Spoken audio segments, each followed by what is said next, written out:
Alright. Forgive the lighting. This went on a little bit later than we thought. Ended up walking the dog, doing a bunch of other things.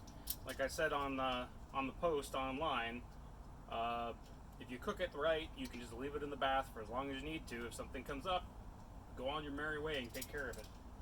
So, well, what I got here is I have a starter chimney. This chimney is what I would use to create or start up charcoal if I was lighting like my bonfire or the grill or whatever else.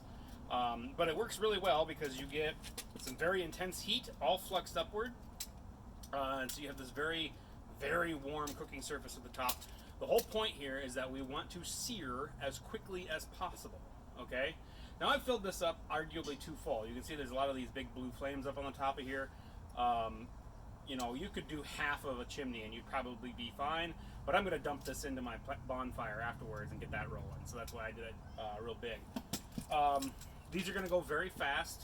Obviously, even if you have a larger chimney, you're not going to have a lot of surface area, not a lot of cooking area. So you're really only going to do one steak at a time, okay? You're going to do one side and then the other. And then you can flip it again if you want to, and you also want to try to get the edges. The thing about sous vide cooking is it does not render animal fat in the same way that a grill does, and so if you want to get that fat to melt, get that fat to incorporate in with the meat, you're going to have to expose it directly to this flame. Otherwise, it'll just be chewy, weird. You won't eat it. You won't eat it. You'll just cut it off and get rid of it. So without further ado, let's just go ahead and put this on here. Oh, metal tongs. All right.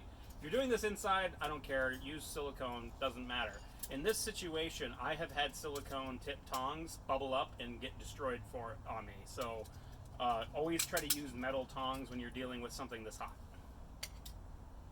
And we're probably looking at, I don't know, I bet this is 700 or 800 degrees at the surface at this point.